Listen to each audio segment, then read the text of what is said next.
Cool.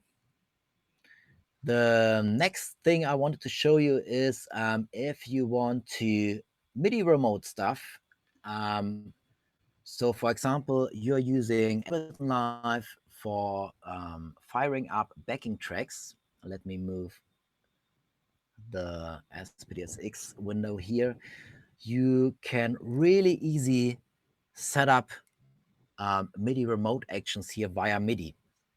So for this, we need a different input because we're now not sending MIDI into a track. We're gonna send in MIDI for remote purposes. And so for this, we need to activate the remote input. Yeah.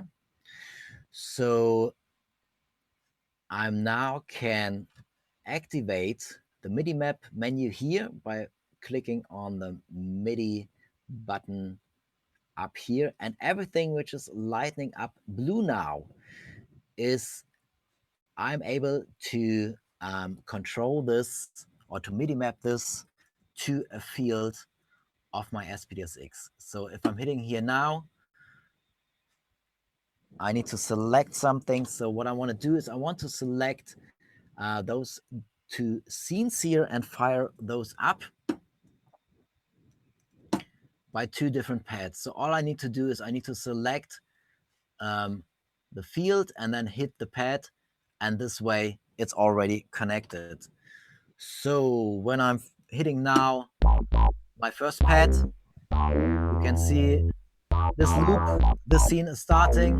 If I want to change,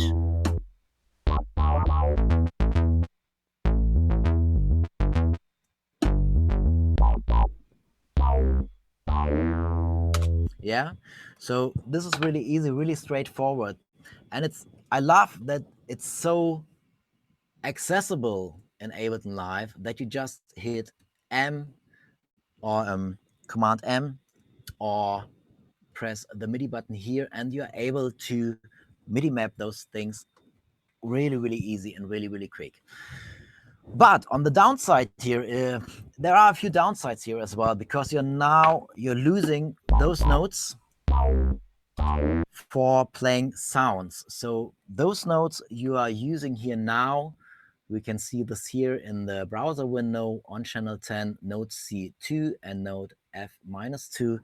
They are now used, those two pads are now used for MIDI remote actions.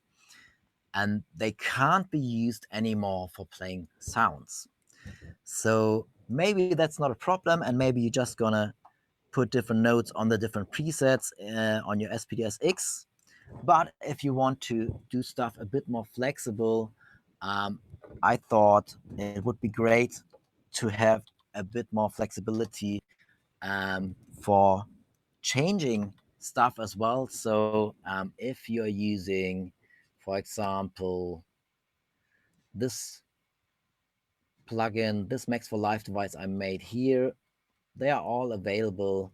A lot of the stuff I'm doing is available for donation, and a lot of the things, or some of the things, are for a few available for a few bucks.